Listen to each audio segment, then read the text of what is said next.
तो हेलो दोस्तों, आपका स्वागत है मेरी कनेक्ट वीडियो में पॉडकास्ट में। आज अपन फिर से नेक्स्ट एक डिफरेंट पॉडकास्ट पर रिएक्ट करने जा रहे हैं। तो स्टार्ट करते हैं पॉडकास्ट खानसर का और राजमानी का है भाई का पॉडकास्ट स्टार्ट करते हैं। 65 में आजाद होता है यहाँ पे। हम्म, तो वहां पे ज्योग्राफी ने इकोनॉमी को क्रिएट किया, लेकिन वहां के जो पॉलिटिशियन ने उसको होल्ड करके रख लिया, बचा के रख लिया इस चीज को। ये चीजें अमेरिका के साथ भी होती है। उसके एक तो उसकी जनसंख्या बहुत कम है, 35 करोड़ लोग हैं, और इंडिया से 3 गुना बड़ा है। आप बस यही चीज इंडिया में सोच के देखिए। आज अगर इंडिया में इतनी ही सब कुछ रहता, कोई चीज चेंज नहीं होती, बट हमारी आबादी 35 करोड़ रहती, तो क्या इतनी समस्या होती? ऑब्वियसली हम हाथी हैं, हम हाथी खाता बहुत ज्यादा है। तो हम लोग क्या है ना कि आप सोचिए कि चलिए ऊपर से अगर 80,000 करोड़ रुपए हम निकालेंगे ना, तो सबको 500-500 रुपए पहुंचता है किसान को। 80,000 करोड़ निकला है, तो ये उसका एक तो एरिया बड़ा है, ठीक है। पॉपुलेशन बहुत कम है, और मिनरल रिच है, उसके किसी न किसी एरिया में कुछ कुछ होता है। और वो दूर इतना है ना, इतना दूर है कि उसका उसका दुश्मन बनना बहुत इम्पॉसिबल है। आप वहां तक कैसे पहुंचिएगा? एकदम हाई ग्रेड का मिसाइल होना चाहिए। अब अमेरिका ने सबसे अच्छी चाल क्या किया, उसने अपनी इकोनॉमी को होल्ड करने के लिए पॉलिटिकल पावर का बहुत इस्तेमाल किया। जैसे वो हर नियम बनाता है जो आप अमेरिका तक नहीं पहुंच सके। जैसे 300 किलोमीटर से ज्यादा मारक क्षमता की आप मिसाइल नहीं बना सकते हैं, परमाणु बम नहीं रख सकते हैं, बड़ी नेवी रखने नहीं देगा, यूरेनियम, उसे पता है कि सबसे खतरनाक चीज यूरेनियम है, तो एनएसजी बना दिया, न्यूक्लियर सप्लायर ग्रुप। इंडिया भी उससे बाहर है, आप यूरेनियम नहीं रख सकते। तो हर पॉलिसी उसकी, जैसे हमें लगता है डब्ल्यूटीओ हमारे लिए काम करता है, नहीं काम करता है। ये पूरी तरह अमेरिका को सिक्योर करने के लिए काम किया जा रहा है। तो उसका सिस्टम इस तरह से है। और गौर करके देखिएगा आप, अमेरिका में कौन जाके बसता है? जो अपने अपने देश के टॉप पैसे वाले लोग थे, टॉप ब्रेन वाले थे, टॉप एंटरप्रेन्योर थे, वो जाके अमेरिका में बस रहे हैं। तो केवल क्रीम क्रीम खींचा है अपने यहाँ पर। और अमेरिका को भी ये बात दाद देनी पड़ेगी कि वहां उस देश में कोई आके न्यूयॉर्क का मेयर बन जाता है और वहां का नहीं रहता है, और भाषण क्या देता है न्यूयॉर्क का mayor Zohran Mamdani? City of the immigrants, run by immigrants and rule by immigrants. क्या ये इंडिया में पॉसिबल है? नहीं। यहां पर तो ये हाल हो जाएगा कि लखनऊ का आदमी जयपुर में बाहरी हो जाता है, भोपाल का आदमी इंदौर में बाहरी है। वहां पे क्या है ना, उसने बाहर इंटेलेक्चुअल लोगों को दिल खोल के उसने बुलाया। तो इस वजह से आप देखिएगा पूरी दुनिया से दुश्मनी है, लेकिन पूरी दुनिया के टॉप ब्रेन, वहीं टॉप पर है। लोग वहीं चले गए हैं, और उसने उस टाइप का माहौल भी दिया है। अब इसको वो होल्ड कैसे करे? इसलिए वो पूरी दुनिया पे हथियार को रखता है, हथियार, और उसका सबसे बड़ा बिजनेस है हथियारों का। वो कभी युद्ध नहीं रोक सकता है। वो एक युद्ध होता है तो अमेरिका को 10 फायदे होते हैं। मारेगा, उसका हथियार बिकेगा, 10 लोग डरेंगे, उसी से हथियार खरीदेंगे। अब जो देश बर्बाद हुआ है, वो वर्ल्ड बैंक से लोन लेगा, वर्ल्ड बैंक को पैसा यही देगा, वहां से कमाएंगे। फिर जो उस पर कंपनियां आएंगी, वो इन्हीं से खरीदेंगे, सब यही कमाता है। तो उसकी इस तरह से उसने बना के रखा। अच्छा, अगर यूरोप या एशिया जैसे देशों में रहता, जिसके पास में बॉर्डर रहते, तो उसको भी बहुत डिस्प्यूट होता। वो अपने आसपास में किसी दुश्मन को पनपने नहीं देता है। मैक्सिको हो गया, कनाडा के राष्ट्रपति को कहता है कि तुम तो मेरे गवर्नर हो, तुम्हारा वो मेरा ही स्टेट है वो कनाडा। वेनेजुएला के राष्ट्रपति को उठा ले गया। और ये सब होते बड़े बेशरम है सब। जिसको नंगे घूमने में शर्म नहीं लगता, उसे वादा तोड़ने में क्या शर्म लगेगा? प्रैक्टिकली सोच के देखिए। अब उनका कल्चर भी अलग टाइप का है। So are you going to be one of those people who will clear the UPSC exam in 2027 or 2028? अगर ऐसा है तो अभी से आपको उन्होंने जब शादी किया तो एक डिवोर्सी लड़की औरत से शादी किया, तो उस जिस महिला से शादी की उसकी ऑलरेडी एक बेटी थी, वो 4 साल की थी। तो जब शादी किए तो रिश्ते चले, कुछ दिन बाद उस महिला से, जिस इलोन मस्क के पिता ने जिससे शादी किया था, उससे डिवोर्स हो गया। तो उसकी जो बेटी थी 4 साल की, उसको खर्चा पानी पैसा वैसा यही देते थे। बाद में जो बड़ी हो गई तो इलोन मस्क के पापा उसकी बेटी से शादी कर लिए। मतलब पहले उसकी माँ से किए, फिर उसकी बेटी से किए। जब उसकी माँ से शादी किए थे तो उसकी बेटी की 4 साल की थी। अब बड़ी हो गई, उसके 2 बेटे भी हैं, और दोनों इस इलोन मस्क के भाई हैं सब। इलोन मस्क के पिता के। तो उसका कल्चर सब अजीब टाइप का है। ये सब ट्रू है? मुझे नहीं पता था ये। एकदम बिल्कुल ट्रू है। पर ऐसे ओके, तो ऐसा कल्चर क्यों है? ऐसा किसी को किसी चीज से फर्क नहीं पड़ता? अपना कल्चर है तब तो हम लोग इंडिया वाले हैं, इंडिया का कल्चर, वहां जो जहां से गया अपना कल्चर बना दिया है। अब किसी को अपने एरिया में रहने पे, अब जैसे हमको श्रीलंका में घुमा दीजिएगा, श्रीलंका में हमको कौन जान रहा है, हम लोअर टी शर्ट पहन के घूम देंगे। तो वैसे ही वहाँ है, वहाँ जो जहाँ से गया है वहीं से, उसको कोई माई बाप वहीं नहीं पूछने वाला। और फिर जब वो इतनी दूर है तो दुनिया उसकी सुनती क्यों है? पावर है उसके पास। सबसे बड़ा चीज क्या है, वो ये कंट्रोल करता है कि आप हर घर में क्या क्या यूज हो रहा है, उसको वो कंट्रोल करता ये है। कैसे आया उसके पास? वो सेकेंड वर्ल्ड वॉर के टाइम पे ना वो हथियार बनाता था और ब्रिटेन को हथियार बेचता था, और सेकेंड वर्ल्ड वॉर के पास पूरी दुनिया में डर का माहौल हो गया कि हमारा पैसा लूट जाएगा, हमारा सोना लूट जाएगा। तो सारे देशों ने ना पैसा और सोना लेके रख दिया अमेरिका के पास। अब अमेरिका को लग गया कि सोना देना नहीं है इसको, अब क्या करें। तो इसके लिए उसने एक डॉलर कूटनीति लाई। उसने कहा ना कि आपको जो चीज खरीदना है, हथियार खरीदना है ना, हथियार खरीद लीजिए, लेकिन पैसा डॉलर में लीजिएगा। तो सोना रखा था, डॉलर छापने में क्या जाता है, डॉलर छाप छाप के दे रहा था। इससे अमेरिका को लगा ना ये हमारा डॉलर तो छाप देंगे, हमको क्या जाता है, यहीं पैसा देंगे। और यहीं से वो सोचा कि पूरी दुनिया को हम मजबूर कर देंगे कि आप कोई भी चीज खरीदिएगा तो डॉलर में खरीदिएगा। आज भी दुनिया का 80% से ज्यादा ट्रेड डॉलर में होता है। और उसने सोचा, और कोई अगर डॉलर लेने से मना किया तो या तो उसको डायरेक्ट मारेगा या तो इनडायरेक्ट मारेगा। जैसे वेनेजुएला को डायरेक्ट ले गया, ईरान को डायरेक्ट ले गया। इनडायरेक्ट लेना रहेगा तो इनडायरेक्ट भी उसके पड़ोसी को हथियार दे देगा। कुछ नहीं करना, उसके मंत्रिमंडल में 4 आदमी को करोड़ रुपया दे देगा, 100 करोड़ रुपया पकड़ा देगा। वो कहेगा कि हम प्रधानमंत्री हटा के वही रहेगा, तो तख्ता पलट करा देगा। शेख हसीना के साथ क्या किया, यही कराया। और इसके लिए उसका साथ देती है सब सोशल मीडिया। हर घर में सोशल मीडिया है, ट्विटर उसका, फेसबुक उसका, हर चीज पर उसका अपना कंट्रोल है। और वहां से वो नैरेटिव सेट करता है। पहले उस देश की इकोनॉमी चौपट करेगा, वहां महंगाई लाएगा, अपोजिशन लीडर्स को भर भर के पैसे देगा, अपोजिशन लीडर्स के बातों को सोशल मीडिया से उठाएगा, जिनकी सरकार गिरानी उनके केवल निगेटिव चीज़ों को चलाएगा। 5-7 साल जब ये हो जाएगा तो फिर देखेगा कि उनके टॉप जो करीबी लोग हैं उनको खरीदना चालू करेगा, अपने एजेंट्स को भेजेगा CIA के थ्रू, और धीरे धीरे धीरे धीरे करके पूरी इकोनॉमी गिरा देगा। अमेरिका टिकता है क्योंकि उसके पास पैसे हैं, और पैसा तब तक है जब तक दुनिया व्यापार कर रही है, और डॉलर में करेगी, और नहीं तो ये इसके पास हथियार इतना बड़ा मार्केट है। आप सोचिए कि जीवन भर अगर हम 100 एकड़ खेती करें, 100 एकड़ जमीन पे जीवन भर खेती करें, हमको उतना फायदा नहीं होगा जितना हम एक तोप बेच के खरीद लेंगे। एक तोप बेचेंगे उतना हो जाएगा। जीवन भर हमने 100 एकड़ पर खूब खेती किया है। तो उनके पास यही होता है, और वो लड़ाई रोकेंगे नहीं, और हमेशा एडवांस दिखाते रहते हैं। अभी जैसे अरब वाले को, हम लोग को लगता है कि अरब वालों को मार दिया ईरान, ये नहीं नहीं नहीं, अमेरिका जानबूझ के कह रहा है कि तुम पिटाओ, लोग पिटाओगे फिर खरीदोगे किससे, हम ही से खरीदोगे। हम कहेंगे अच्छा ये वाला पे ना पिटा के, ये उससे एडवांस है। बट ये जो कर रहा है अभी जो अमेरिका का प्रेसिडेंट, वो जैसे आपने बोला वेनेजुएला को रातों रात उसने उठवा लिया प्रेसिडेंट को, राइट, कहीं पे भी झगड़े करा दिए, किसी की भी सरकार गिरा दी।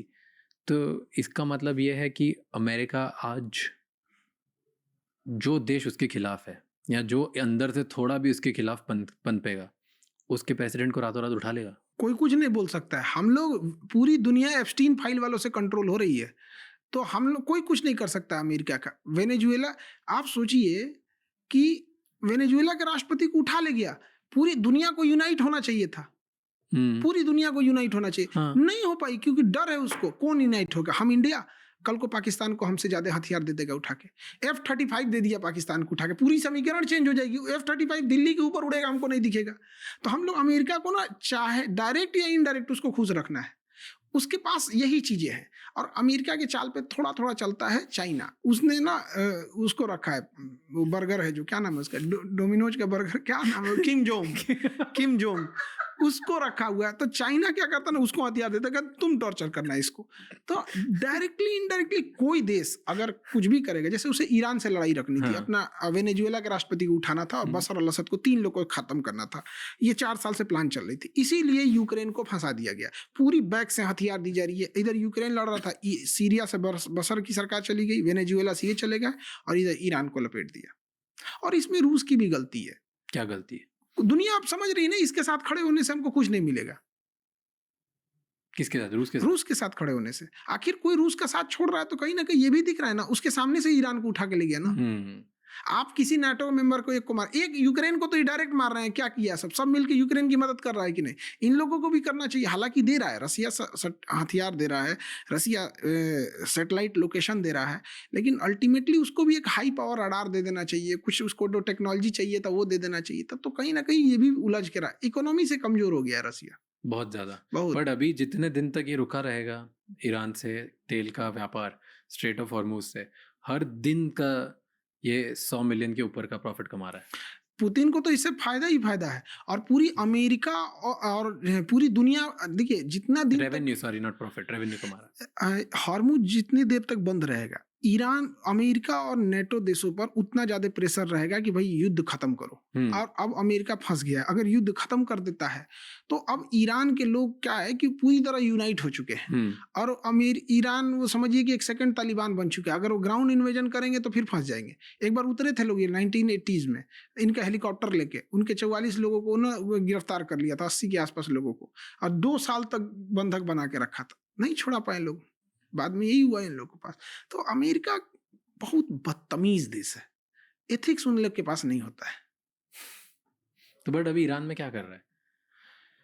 ईरान में अभी तो उनको रिजीम चेंज करने के लिए क्या रिजीम चेंज किए, और तो कुछ नहीं हो रहा है, वो तो खत्म कर दिया, और ज्यादा 31 डिवीजन में बना दिया। आपको क्या लगता है कैसे रुकेगा? अभी रुक जाएगा, क्योंकि इसमें कौन हारेगा? ईरान ऐसा कंडीशन करके चला गया, पूरी दुनिया को दिखा दिया कि वो हार के भी जीत रहा है, और हमसे तो ईरान से अच्छी दोस्ती है। अब हम लोग की डिप्लोमेसी, हमारे जो विदेश मंत्रालय में, देखिए हम लोग जब भी बात करते हैं विदेश मंत्रालय को केवल एस जयशंकर साहब को देखते हैं, बट उनके नीचे जो है लोग मंत्रालय में काम कर रहे होते हैं, ये उनकी मेहनत होती है। एस जयशंकर साहब जाके डिलीवर करते हैं वहाँ चीज़ों पे, तो वो लोग कितना काम करके रह पाए हैं। हमको तो ये नहीं समझ में आता है कि विदेश मंत्रालय वाले लोग, मतलब समझिए युद्ध के एक दिन पहले प्रधानमंत्री को इजराइल भेजे हुए थे। दुनिया जब हमारे इंटेलिजेंस के बारे में सोचती होगी कि यार ये सब अपने प्रधानमंत्री को लड़ाई के एक दिन पहले वहां देश भेज दिया, सब इनका इंटेलिजेंस कैसा है, और अपने यहाँ इंडिया में पूछिएगा तो बचाव में लोग उतर जाते हैं, न कि सवाल पूछते हैं हाँ भैया हमारे प्रधानमंत्री को लड़ाई से एक दिन पहले क्यों भेजे थे, तो कहेंगे हमें थोड़ी पता था। ठीक है, नहीं पता था तो इसीलिए तो पहलगाम होता है, इसीलिए तो पुलवामा होता है, इसीलिए तो ताज होटल होता है, या हमारे प्रधानमंत्री को लड़ाई के एक दिन पहले भेज दिया। सब कहीं से लगता है ये, बट ये तो मे बी स्ट्रेटेजिक मूव भी हो सकता है ना। किस चीज के लिए? हमारे लिए वो तो इजराइल का और अमेरिका का स्ट्रेटेजिक मूव नहीं, हमारी दोस्ती इतनी स्ट्रांग हो सकती है ना कि ये मे भी पता हो और हम उसके पहले आ गए। तो हमारे अगर हमारे ऐसा। ईरान हमारा दुश्मन रहता या हमारे अगेंस्ट में रहता तब ना ये स्ट्रेटजी होती। ये कौन सी स्ट्रेटजी है कि हमारे 3 दोस्त में एक दोस्त जीता रहा है? आज हम लोग को समझ में, हमारा कोई दोस्त नहीं है, कोई दुश्मन नहीं है ना, हम तो न्यूट्रल है। तो न्यूट्रल तो रहना चाहिए। अगर ये बात हमारे इंटेलिजेंस वालों को पता होना चाहिए कि लड़ाई होने वाला है, कैंसिल कर देते हैं। दौरा कई बार कैंसिल होता है, लास्ट मोमेंट में कैंसिल होता है। वो बड़ा क्रूशियल टाइम था, वो बहुत नाजुक दौर है वहां पे। विदेश में कोई, हर इंसान फूक फूक के एक कदम रखता है। हमें दोनों को बचा के रखना है, उधर चाइना को बैलेंस करना है, रसिया को देखना है, अमेरिका को देखना है, क्योंकि हम लोग के यहाँ जो जितने भी टेक्नोलॉजी है वो अल्टीमेटली हम लोग विदेश पे डिपेंडेंट है। अपने मैन्युफैक्चरिंग के लिए चाइना पे डिपेंडेंट है, ऑयल के लिए हम अरब देशों पे डिपेंडेंट है, अब हथियारों के लिए हम मल्टीपोलर पे हैं, फ्रांस पे भी हैं, और मेनली तो अमेरिका और इजराइल पे हैं, और रसिया पे भी हैं। तो हम लोग को बड़ा बैलेंस ले लेके चलना होता है। तो हमें ये नहीं दिखाना है कि न्यूट्रल होने के चक्कर में ये ना दिखे कि हम एक साइड में। So coming back to Iran, अभी मैंने ये पढ़ा, ईरान ने न्यूज़ बोली कि जो युआन में डील करेगा ऑयल में, उसका जहाज हम जाने देंगे, जो डॉलर में करेगा उसका जहाज नहीं जाने देंगे। सबसे कमजोर कड़ी पे उसने चोट किया है अमेरिका के, और अमेरिका का डॉलर ही सबसे बड़ी कमजोरी है। और हमारी इंडिया, चाइना, ये ब्रिक्स मिलके अपनी जो करेंसी ला रहे हैं, ब्रिक्स करेंसी, अगर जिस दिन ये करेंसी इंप्लीमेंट हो गई तो ये करेंसी सबसे ज्यादा डैमेज डालेगा अमेरिका को। अमेरिका बहुत खतरनाक चाल चलने जा रहा है। उसके ऊपर $40 बिलियन का कर्जा है, और अमेरिका के पास इतना पैसा नहीं है कि वो कर्जा चुका सके। हाँ, $40 ट्रिलियन का कर्जा है, और उसके पास इतने पैसे नहीं हैं कि वो कर्ज को चुका सके। इसके लिए अमेरिका एक बहुत खतरनाक चाल चलने जा रहा है। अभी आप गौर करके देखेंगे कि इधर पिछले 2-4 सालों में क्रिप्टो की वैल्यू बड़ी डाउन हो रही है। कोई वैल्यू नहीं रह गई है क्रिप्टो का, बिटकॉइन का कोई वैल्यू नहीं है। तो अमेरिका उस सारे क्रिप्टोज को अपने पास स्टोर कर रहा है, एक पूरा उसका वो बना रहा है। अब वो क्रिप्टो को अपने जितना उसे चाहिए था उतना स्टोर कर लिया है। अब वो वार के रास्ते से धमकाना चाह रहा है पूरी दुनिया को कि देखो तुम मेरी बात नहीं मानोगे तो चाहे खमैनी हो घर में घुस के मारेंगे, चाहे ना मादुरो हो घर से उठा के ले जाएंगे। रसिया कुछ नहीं कर पाया, चाइना इंडिया चुपचाप बैठे थे। अब जो हमारा $40 ट्रिलियन का कर्जा है वो हम क्रिप्टो में चुकाएंगे। जैसे ये अनाउंस करेगा अमेरिका तो देखिएगा ना क्रिप्टो की वैल्यू बहुत बढ़ेगी। अब जब क्रिप्टो की वैल्यू बढ़ जाएगी तो कहेगा लो जाओ भैया ये ले जाओ पैसा। अब जो क्रिप्टो में दे दिया वो पैसा, अब जैसे कर्जा चुका देगा अब क्रिप्टो की वैल्यू डाउन करा देगा। यानी आपका पैसा भी चुका दिया, आपके पास कुछ बचा भी नहीं। मतलब हमने आपको पुराना नोट दे दिया, उसके बाद कह दिया नोट बंद। तो अमेरिका मेन यही है, इसीलिए वो काफी ब्रूटल एक्शन ले रहा है कि जब वो अपना कर्जा चुकाने क्रिप्टो में आएगा तो कोई बोल ना सके। इसलिए आप देखेंगे कि इसी युद्ध के दौरान लगभग $400 मिलियन से ऊपर, लगभग $800 बिलियन के आसपास चाइना ने यूएस ट्रेजरी बॉन्ड से अपने पैसे निकाले हैं। तो धीरे धीरे धीरे धीरे सब निकालना चालू कर रहे हैं।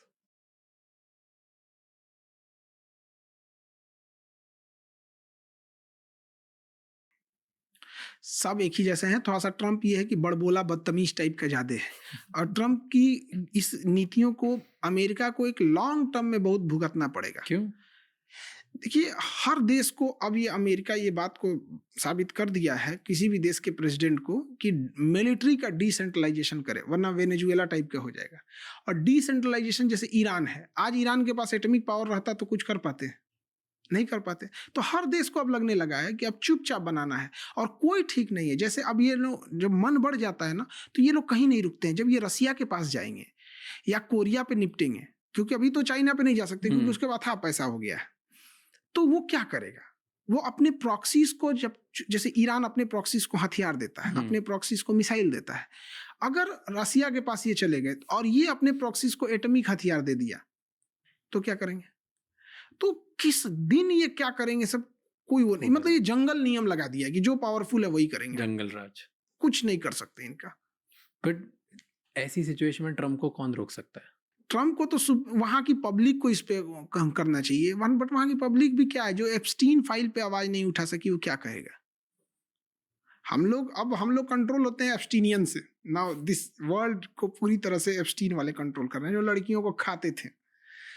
4 साल 5 साल की लड़कियों का रेप किया सभी से, और वहां एक्सेप्टेबल है। हमारे देश में अगर कोई रहे तो सड़क पे निकल ना सके, वहां भी एक्सेप्टेबल थोड़ी हो। तो खुलेआम घूम रहे हैं। मंत्रिमंडल की बैठक कर, आप बताइए देवगौड़ा साहब जो प्रधानमंत्री थे, उनका पोता रेप केस में फंसा, पूरी पॉलिटिकल करियर खत्म हो गई। क्या वो समाज में एक्सेप्टेबल है? नहीं एक्सेप्टेबल है।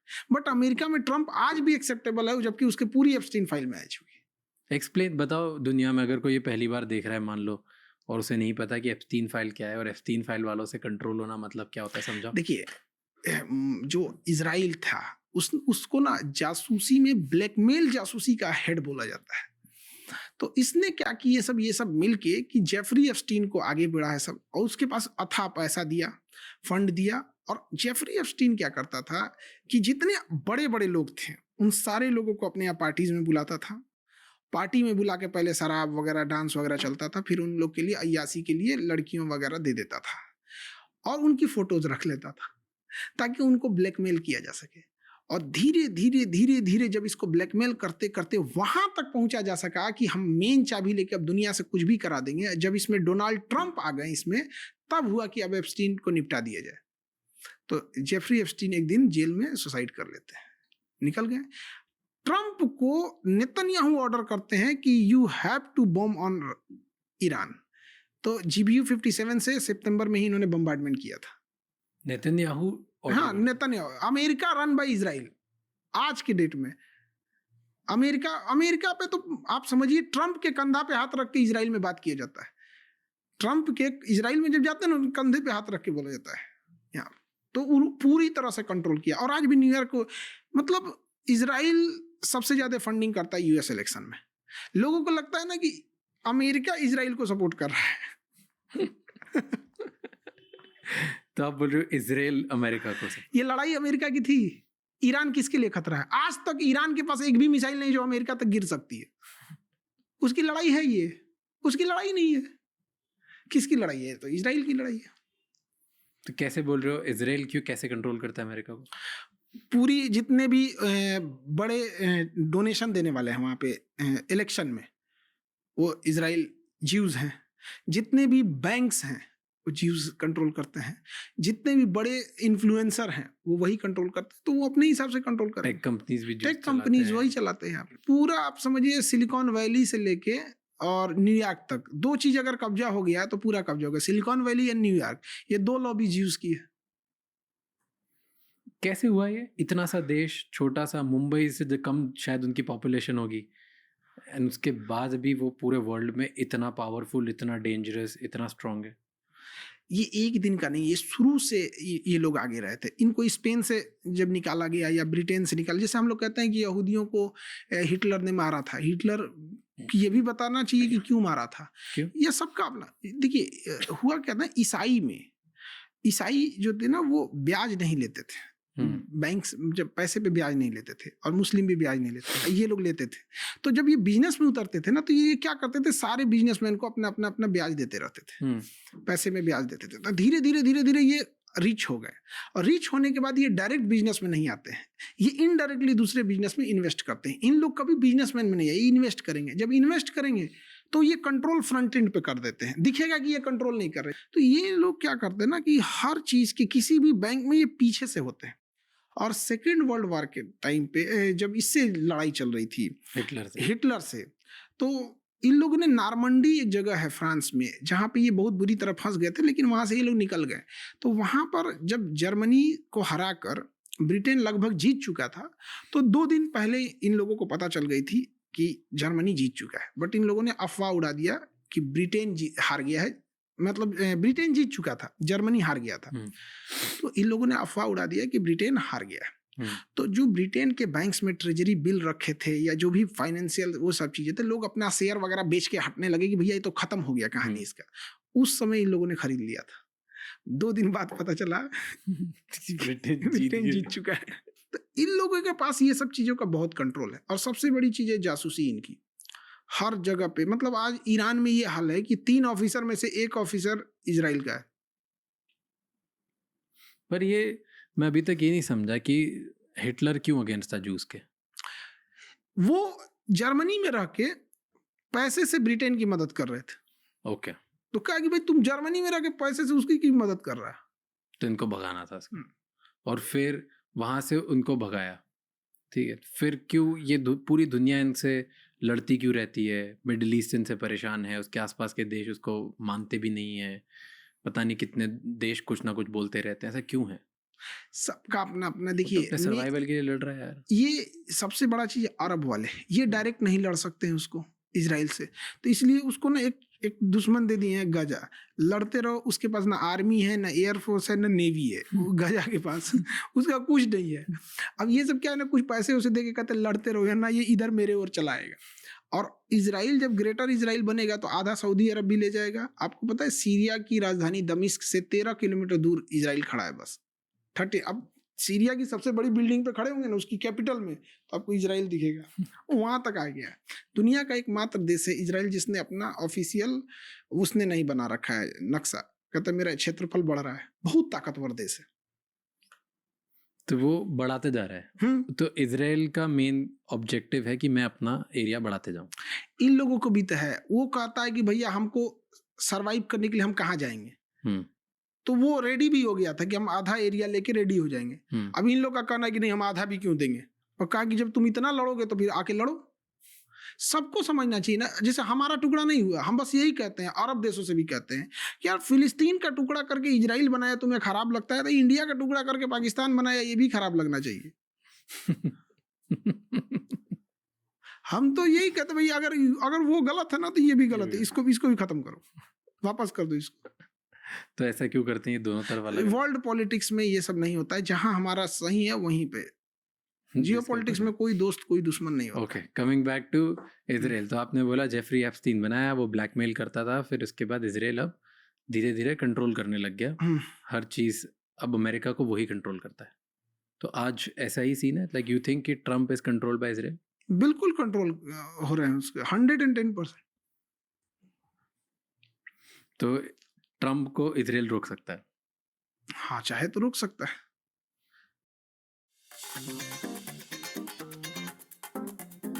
अमेरिका के लिए सबसे बड़ा खतरा कौन होगा आज? अभी तो चाइना है उसके लिए, वही उसको रोक सकता है। सबसे बड़ा दुश्मन भी चाइना? हाँ, दुश्मन भी चाइना। वो धीरे-धीरे अपनी इकोनॉमी, अपनी नेवी, एयर फोर्स, सारी चीज़ों को, टेक्नोलॉजी में देखिए उसकी रोबोटिक्स कहाँ चली गई। हम लोग वहाँ से कुत्ता लेके आए थे। लाया भी तो कुत्ता लाया था। चाइना उसके वहाँ आए भी तो था ना, उसका कोई इंडिया में आके बोल रहा था कि हम चाइना वाली गलती इंडिया के साथ नहीं करेंगे, हम इंडिया को मौका नहीं देंगे। डू यू थिंक ये अमेरिका ने बोला था कि हम इंडिया के साथ वो गलती नहीं करेंगे जो हमने चाइना के साथ करी? इसका क्या मतलब होता है? उसने चाइना को बढ़ने दिया। जैसे जब हम लोग ने ना अपनी मार्केट कब खोले, 1991 में एलपीजी लाए, जब विदेशी कंपनी, उससे 10 साल पहले चाइना खोल दिया था। तो ये ना टेक्नोलॉजी ट्रांसफर और अपनी कंपनी उसको वहां ले जाना। अमेरिका के साथ एक प्रॉब्लम क्या है ना कि वो वहां पे मैन्युफैक्चरिंग नहीं कर सकता है। पॉपुलेशन कम होने की वजह से ज्यादातर लोग अमीर हैं, तो अमीर लोग लेबर का काम नहीं कर सकते, अमीर लोग एम्प्लॉय का काम नहीं कर सकते। अब वो लोग बड़े लेवल का काम करेंगे, तो उसकी मजबूरी ये है ना कि वो दूसरे जगह बनवाए ये सब चीजों को। तो चाइना में बनवाया, और चाइना में बनवाया, वो चाइना सब सीख गया, और चाइना सब सीख गया, टेक्नोलॉजी सारी चीज सीख लिया यहाँ पर इस वजह। और चाइना आज इतना आगे निकल गया, तो वो कह रहा है कि हम इंडिया के साथ ये गलती नहीं करेंगे। आपको लगता है ऐसा? हमारे यहाँ पॉपुलेशन इतनी ज़्यादा, अनस्किल्ड, एजुकेशन सिस्टम, ये सब चीज़ें, कई चीज़ें जो चाइना की अपनी चीज़ों भी प्रॉफिटेबल थी। जैसे वहाँ पे गवर्नमेंट जो चाहेगी वो करेगी। जैसे उसको टेस्ला को जो कारखाने बनाने थे, अगर वही कारखाना टेस्ला ने कहा था जब वहाँ बनाने के लिए कि हमें ये 54 मंथ्स में हम बना देंगे, उसको वो 17 महीने में बना के दे दिया था। मतलब जो मालिक है टेस्ला का, वो करा कि हमको 54-55 महीने लगेंगे इस कारखाने को बनाने में, चाइना ने उसे 17 महीने में बना दिया। आज भी आप न्यूज़ देखते होंगे, 10 दिन में हॉस्पिटल खड़ा करके रेडी हो गया। तो मैन्युफैक्चरिंग उसका इतना तेज है ना, इतना स्किल्ड है। अभी चाइना में एक बड़ा समस्या आ गया है कि वहाँ पे हर लोग एक्सपोर्ट करने में लगे हुए हैं। लोग ब्राजील में जाके बेच देंगे, अमेरिका में बेच देंगे, इंडिया में, एशिया में बेच देंगे, और महाद्वीप कैप्चर कर रहे हैं। तो उसकी इंटरनल कंजम्पशन कम हो गया है, सब लोग विदेशी बेचने में लगे हुए हैं। तो ट्रम्प की क्यों नहीं बन रही है अभी चाइना से? अब ऑब्वियस बात है, अमेरिका जहाँ खड़ा है और चाइना वहीं पहुंचना चाहता है, तो किसी को अपनी राइवलरी थोड़ी अच्छी लगती है। और वो भी चाइना जैसा ही। चाइना के साथ एक बड़ा खराब चीज क्या है ना, वो क्या कर रहा है किसी को बताता नहीं है। वो एक ही बार बना के ले आता है, जैसे देखते देखते रहेंगे, हाँ इसके पास जहाज नहीं, एक ही बार लगा 6th जनरेशन। लोग कहेंगे, और वहां पे ना एक तो ज्यादातर एथिस्ट लोग हैं और बुद्धिज्म भी ज्यादा है। महात्मा बुद्ध का वो कोट बहुत अच्छा है कि आप दुनिया को तब तक कोई बात ना बताओ जब तक आप उसे पूरी कंप्लीट ना कर चुके हो। तो चाइना इस फिलॉसफी बहुत चलता है, चुपचाप करते रहता, चुपचाप। उसके बाद एक भी एयरक्राफ्ट कैरियर नहीं था, एक ही बार 3 लाया, और तीसरा जो लाया ना, तो जिसमें जहाजों को गुलेल की तरफ फेंकता है, कैटापुल्स, वो इलेक्ट्रोमैग्नेटिक ला दिया। अब तक जो अमेरिका के पास था वो स्टीम इंजन से उसे फेंकता था जहाजों को, ये इलेक्ट्रोमैग्नेटिक लेके चला आया, वो बहुत जल्दी रेडी हो जाता है। था ही नहीं, लाया तो दुनिया में सबसे बेस्ट लेके चला आया। तो उसके यहाँ ये चीजें बहुत बेहतर। और कभी भी क्या है ना कि जब इकोसिस्टम बन गया है उसके पास, उसकी एजुकेशन सिस्टम, और जो यंग पीढ़ियां जा रही हैं उसके पास पढ़ने के लिए, आप उसके सरकारी स्कूल को देखिए और अपने यहाँ के सरकारी स्कूल को देखिए, बड़ा अजीब लगेगा। तो उसने ना पूरा इकोसिस्टम बना लिया। ओके, तो लेकिन फ्यूचर में डू यू थिंक कि चाइना बीट कर देगा अमेरिका को?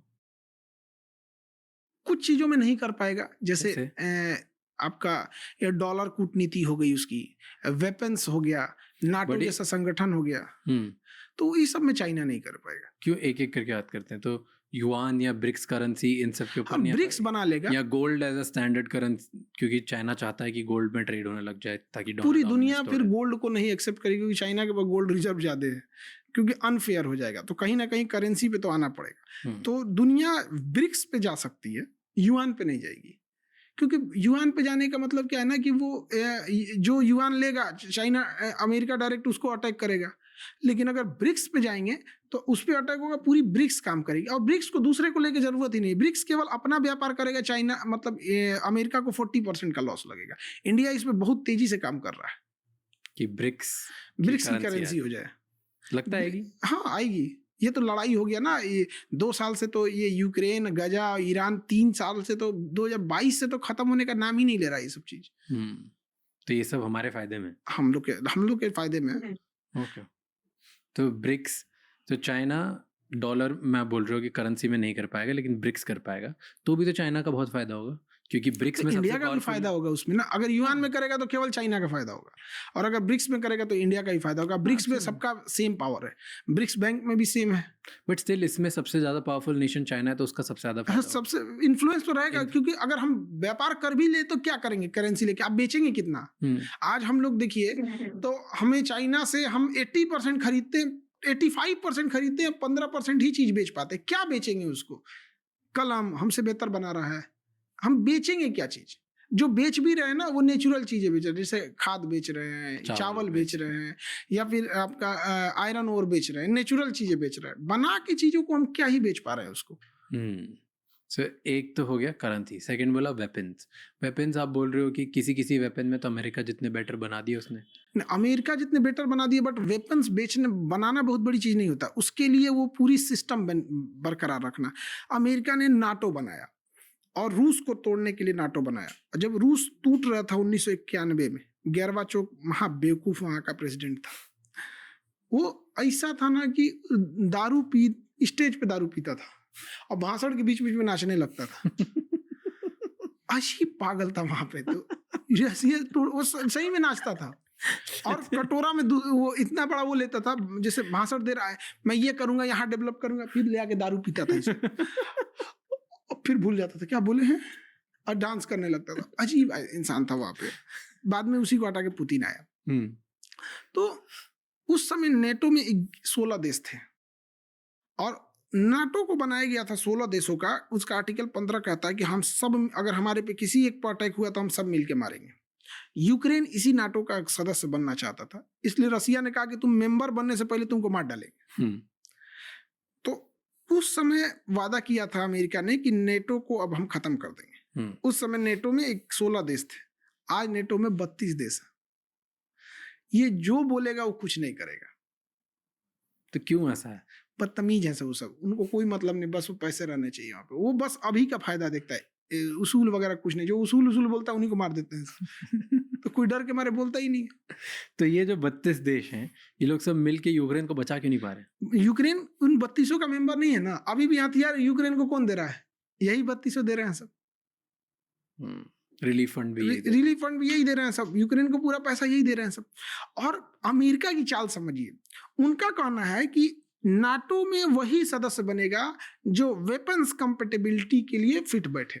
यूक्रेन क्यों इतना लेट बन पाया? क्योंकि उसका रूल है कि आपका 80% जो हथियार है वो नेटो के हथियारों से मैच होना चाहिए।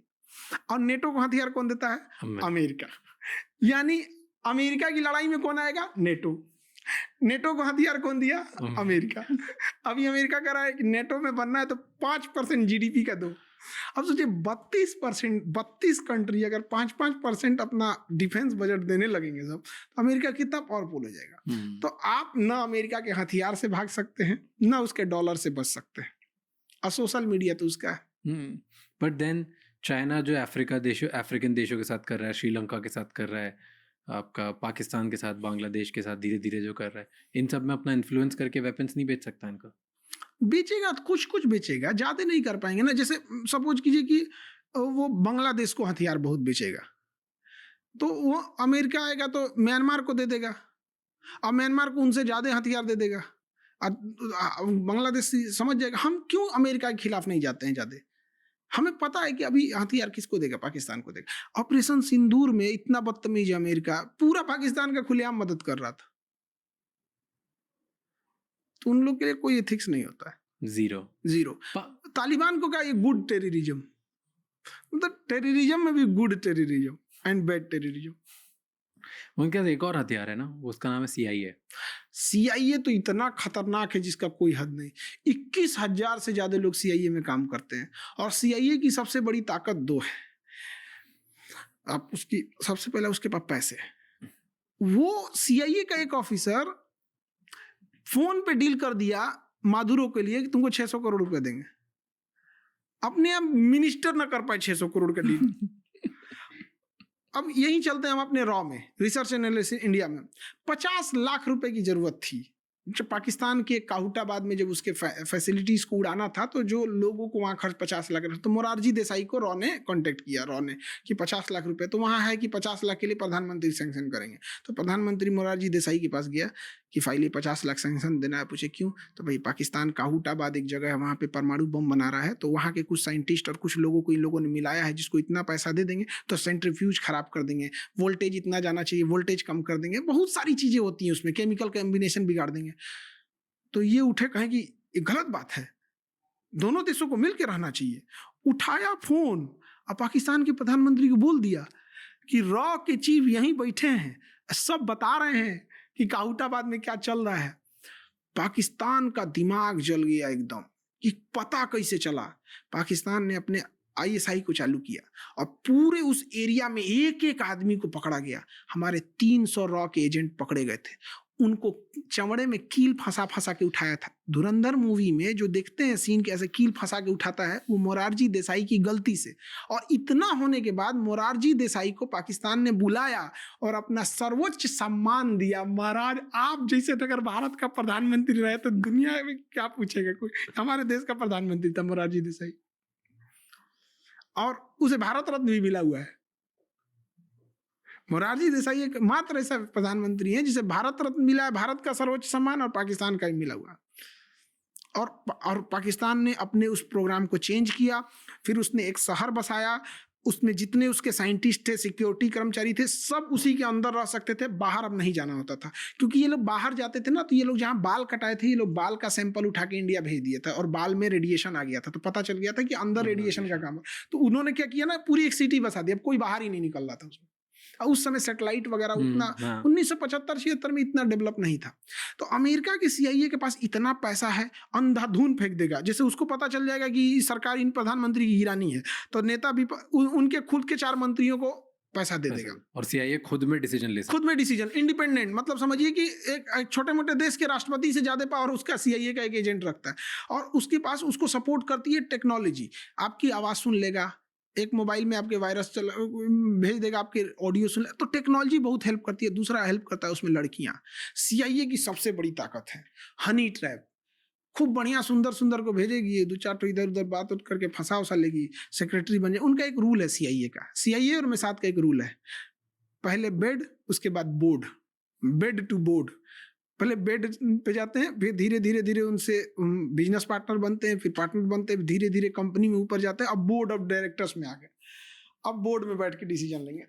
सीधा रूल है इसका। इमरान खान को भी तो इसी में ना फंसाया था सब, पाकिस्तान के राष्ट्रपति को। उनको कहाँ से लाएगा? इमरान खान का बस था कि क्रिकेटर से प्रधानमंत्री बन जाते हैं। अमेरिका इसीलिए ला ही रहा था, बीच में भंडा फूट गया, तो जो लड़की को लाया गया था ना इमरान खान के लिए, उसके डिवोर्स हो गया, तो अमेरिका भड़क गया। इमरान खान को धीरे धीरे जब सारी बातें पता चल गई तो अमेरिका के खिलाफ होने लगे। तो अमेरिका ने क्या किया? कुछ नहीं किया, आसिम मुनीर को पैसा दिया, आसिम मुनीर से कहा मार दो इसको, लेके चला गया, जेल में चले गए। प्रधानमंत्री को बदलना अमेरिका के लिए तो छोटा मोटा काम है, नेपाल को तो इसे पलट दिया। तो CIA का एक तो पैसा, दूसरा क्या पावर था उसका? पैसा, और उसके पास टेक्नोलॉजी जो बहुत बेहतरीन थी। कुछ भी टेक्नोलॉजी ले लेंगे लोग यहाँ पे, जो उसकी फीमेल होती थी, सब फीमेल जासूस, वो सबसे खतरनाक। मतलब दुनिया में इसने बहुत जगह के लोगों में ऐसे ऐसे अपने भेजा। तो अजीत डोभाल ने बहुत अच्छा काम किया था। सिक्किम पहले इंडिया का नहीं था, तो सिक्किम के राजा को CIA ने अपनी एक लेडीज को भेजा, सिक्किम का राजा उस लेडीज से शादी कर लिया, तो अजीत डोभाल को भेजा गया था सिक्किम में। तो अजीत डोभाल ने क्या किया कि लोकल न्यूज़पेपर को फंडिंग दिया रॉ के थ्रू, और न्यूज के माध्यम से और स्टूडेंट लीडर्स के माध्यम से जनता को खिलाफ कर दिया राजा से। और अजीत डोभाल ने राजा को कन्विंस कर लिया कि आप चुनाव करा लीजिए, आप ही जीतेंगे। लेकिन पूरा नीचे का खेल खराब किए थे Ajit Doval, A to Z। Sikkim में, सिक्किम हमारा देश का हिस्सा नहीं था, सिक्किम अलग था वहां पे। तो पूरी नीचे 4 साल लगा था अजीत डोभाल को, बहुत पैसा लगा, बहुत रिसोर्सेज लगे, तो पूरी पब्लिक खिलाफ हो गई थी, और एक एक राजा की गलत नीतियों की पता चल गई थी। और इलेक्शन के 1 हफ्ते पहले अजीत डोभाल ने ये CIA की जो महिला एजेंट थी, इसका पूरा खबर फैलवा दी पब्लिक में। अब चूंकि सिक्किम छोटा देश था, उस समय 5-10 लाख आबादी रहती थी, तो वहाँ खबर फैलाना बड़ा इजी था। खबर फैलाने से पहले वो अपना पूरा बता दिए थे कि एक आदमी 500 तक में ही ले जाएगा। और जब ये हो गया, एक हफ्ता पहले वहां के लोगों को पता चला मेरा राजा CIA के एजेंट से फंसा हुआ है, उन्होंने अपोजिशन में वोट डाल दिया, राजा चला गया। और राजा अजीत डोभाल को खोज रहा था, तुमने बोला था हम जीत जाएंगे, हरवा दिया यहाँ पे। तो कहेंगे सॉरी हम क्या करें यहाँ पे। और उस CIA की एजेंट को गाली पड़ा कि तुम क्या कर रही थी, वो इलेक्शन हार गया। अब अजीत डोभाल क्या किए, जो सरकार को जिताए थे उस सरकार को कन्विंस करके उनके संसद से विधेयक पास कर दिए कि 16 मई 1975 को सिक्किम भारत का अंग बन गया। और भारत का आर्टिकल 2 कहता है कि आप भारत में अगर मिल गए ना तो भारत से अलग नहीं हो सकते। इंडिया आर्टिकल 1 और आर्टिकल 2। आर्टिकल 1 कहता है कि भारत यूनियन है, तो आप एक बार इसमें मिल गए तो जा नहीं सकते। और आर्टिकल 2 कहता है कि आप विदेशी किसी को मिला सकते हैं। तो आर्टिकल 2 के तहत यहाँ पे मिल गए, और जैसे ही मिल गए तो इनको पढ़ाया गया आर्टिकल 1, अब निकल नहीं सकते। अब CIA की जो लेडीज एजेंट थी उसको बड़ी गाली पड़ा, तो राजा को डिवोर्स देके चली गई। राजा का यार पत्नी भी गई, देश भी गया। यही रीजन है कि अजीत डोभाल को मोदी जी बहुत मानते हैं, और है भी, उन्होंने किया भी है। तो CIA की बात कर रहे थे, CIA आपने बोला कि छोटा मोटा राष्ट्रपति को चेंज करना उसके लिए कोई बड़ी बात। कोई तो कैसे स्टेप बाय स्टेप एक प्रोसेस बताओ जिससे सिंपल है। CIA को देखिए, CIA को किसी सरकार को गिराना है, जैसे पाकिस्तान की सरकार को गिराना है, सपोज कीजिए। भाइयों, अगर आप ऐसे ही पॉडकास्ट देखना चाहते हो, मेरे खुद के पॉडकास्ट भी देखना चाहते हो, तो सब्सक्राइब करना, लाइक करना। आप मिलते हैं ऐसे इंटरेस्टिंग पॉडकास्ट का जरूर। टाटा, आते रहते भाई ऐसे पॉडकास्ट मिलते हैं।